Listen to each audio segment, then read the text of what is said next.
Hello, social media podcast world. It is Dr. Matt Parker. I'm here with the infamous Rick Noda, and we're on T3 Talks, our Bedside Manner series. I'm taking over. Rick, how's life, sir? I'm going to tell you that the temperature has been really humid out here. It's been a real challenge this week with the temperature. So I hope people are hydrating and looking at our other podcast where we talk about nutrition and nourishment, you guys, because really we have to focus on it when the temperature starts to climb up there. Well, I want to change topics slightly from nutrition and nourishment here a little bit. Ooh. We're actually going to talk about shoes today. Shoes. Shoes. Shoes. Oh my god, shoes. So I know you're a big sneakerhead. Yes, I am. Yeah, so I want to talk about how often are you changing out your shoes. So most people listening, we're an active community up here in North County, San Diego. People are on the go. They like running, exercising. And the question I get occasionally is like, hey, how often should I be changing my shoes? Or if people don't even know how often, you know what I mean? So I'd like to talk about that a little bit further. Now, as a sneakerhead, I can dork this out in many different ways. I'm going to tell you. When I left Chicago, I had over like 87 pairs of just Jordans. All right. And what I did was, I bought two. So I had one and then I saved one so I could sport one and then save the other. Now that's a little different because that was for fashion. All right. I stopped, using them, the one to save was for a collector, and my days of playing basketball in AAU were over. So I was just like, hey, how's this look with my clothes? And a lot of individuals, especially with Jordans and things like that, use them for fashion. That's one complete different genre. So don't get into sneakerhead because then he brings out his retros and takes all of your sneakers that used to be money, they plummet down. Thanks, MJ.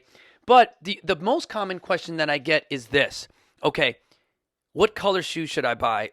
And I'm like, what? I'm like, what do you mean? Like, oh my God, this goes with my outfit. Always fashion over function. It's always fashion over function. Now, I will tell you that the baseline of everything that we talk about is finding someone to assess your run style, and as assessing your run style, it will tell you what if you supinate or pronate, or if you can wear pretty much anything. If you don't know what those words are, we're going to go and throw some definitions here on the bottom for you about supinate and pronate and neutral running style. Because even when I go to a Dick's Sporting School store or a local one, they don't know. They basically go, this one's on sale. So understanding that you're going to the same thing when you're coming to a doctor of physical therapy or a coach like myself that specializes in fitness, same thing with your shoes.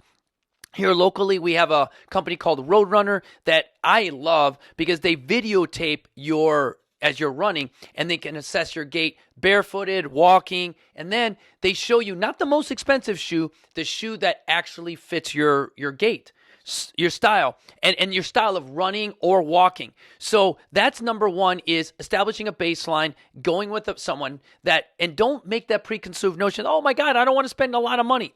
More times than not, the consumer will spend more money for fashion shoes that don't work, like someone that's a neutral runner is in a stabilizing shoe because the color's matched. So that to me is, again, kind of like we talked about in other podcasts, myth busting. We're busting some myths here. Now, I want to show you two different types of shoes. Here I have, now they're fashionable, all right, because they're like, I used to wear two different colored shoes, and these shoes are a little bit, fashionable for me, for the soccer players. Now, these are indoor soccer shoes, okay? With these being indoor soccer shoes, they're meant to run, on flat AstroTurf surface. But there is no drop. They're completely flat. So it's putting a lot of pressure on your calves and all of that, because there is, in soccer, you're making lateral side to side, you're moving forward and back, got to make quick stops. Now, I've actually seen people run marathons in shoes like this. I've seen people come to different events and wearing these types of shoes. Now, there's nothing wrong with that, but again, that offers job security for Doc and I, because that means I'm going to see you more often and things like that. So in the long run, you end up spending a little bit more versus rewinding it, getting a gait assessment, understanding what type of pronator you are. The other tidbit is, after you've purchased some shoes, you can actually look at the bottom of the shoes, and it will actually show you what type of runner you are. And if you could tell from here, I'm a pretty neutral runner. I don't go to the right, I don't go to the left, and my shoes wear evenly. But what I do is I date my shoes. So in the inside here, And I always buy 2 of them, and I'll tell you why. Because once I found a shoe, I'll buy 2 of them, back to the Jordan days, all right? But I'm always trying to rotate my shoes. So let's say I purchased both of these shoes. Today is in July. Now, I'll put July 15th, July on both of these. Now, I'll use these on Monday. I'll use the other pair on Tuesday. I'll use the other pair on Wednesday. And I'll alternate the shoes. So I'm breaking in 2 pairs of shoes at the same time. So if one starts to wear, they're not wearing as much as you would. Because my rule is this. If you're an avid user of the shoes, 3 months or 300 miles. All right. If you're a social athlete like my wife, we end up extending that to 6 months or 300 miles because you're not doing as much running and activity. Now, these are running shoes, or excuse me, those are soccer shoes. These are my running shoes. Now, what's nice about these running shoes, again, you get the tape will tell. You can actually see that as a runner here, I have, again, a neutral stance. Now, these need to be replaced because they've gone past the 6-month mark, all right? And I could start to see the wear in the midfoot right here. Now, these are different because when I did go to Roadrunner, I have what's called, I need an 8mm drop. So I need to have a little bit built up here in the heel as it starts to go down towards the front of the foot. Now, there is so much about shoes that I don't know, but I do know when I get an analysis to trust at least the analysis that they've given me. So when I do go to a sporting store now, I can buy off the rack if I know that it has a certain amount of drop. Now I can use a little bit of fashion if I wanted to, not necessarily going to Roadrunner every time, because now I know the size that works for me. Now, I will tell you this, when I go to Roadrunner, they go, "What colors do you care about?" I go, "I don't care," because I want the shoes that best fit with me. But Roadrunner can offer you, once they've now analyzed your footwear, some color options, some pricing options, and some shoe options. Here's the last thing I'll tell you guys is one of the cool things about being a sponsored athlete is you get free stuff. One of the drawbacks of a sponsored athlete is you got to wear shoes you don't like. So for a lot of times, I was sponsored by New Balance, I was sponsored by Brooks, I was sponsored by Asics, and sometimes those shoes didn't work well.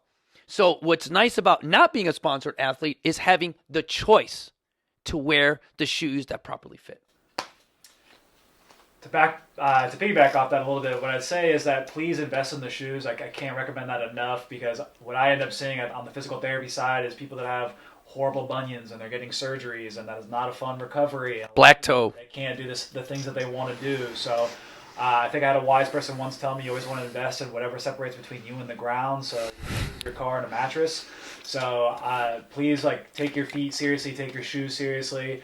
Rick mentioned a lot of things and a lot of terms you may or may not know, and that's okay. That's what Roadrunner is for. They're currently not sponsoring this podcast. Roadrunner. Yeah. But again, they do such a wonderful job, and they take care of your specific style of walking, your specific style of running. Generally, when I see runners, it's always 300 to 500 miles. Rick, you already touched upon that a little bit. So you want to make sure that you're just getting new shoes, wearing the appropriate amount or the appropriate type of shoes. Yes, the Nikes are the cutest. Sometimes they're not the most function. So please, go see somebody. Take care of those feet. The last thing you want to do is come see me when you have foot problems. It's not a fun process. So that is what I'd leave you on my side in regards to shoes and feet. So, Rick. You know what? I love shopping. My name is Rick Note. I also have, I'm a sneakerhead. I'm a shopaholic. But you know what? I'm a frugal shopper.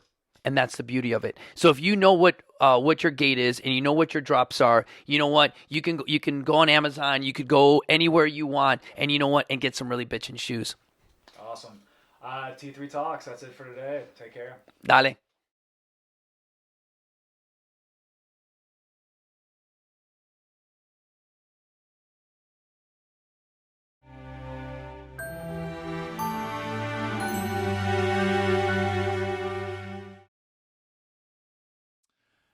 Hey, Dr. Matt Parker here with Parker Physio, where we specialize in helping those over the age of 50 that are struggling with aches and pains get back to feeling healthy and living an active, mobile, independent lifestyle while avoiding those pain pills and costly surgeries. If you'd like to reach me, you can go ahead and call me at 858-900-3361. Again, that number is 858-900-3361. My email address is my name, Matt, with just one T, MAT@parkerphysio.com, or you can go to my website, parkerphysio.com, where I have plenty of information on things like how to help back pain and shoulder pain, neck, foot, knee and ankle, sciatica. If it hurts, there's information on that website. So please go check that out, and look forward to talking to you soon.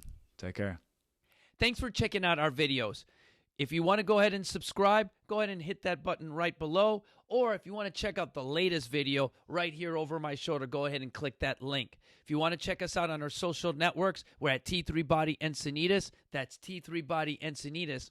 Or shoot me a quick email at info@T3 Body Encinitas, where our motivation inspires you to be better. See you guys soon.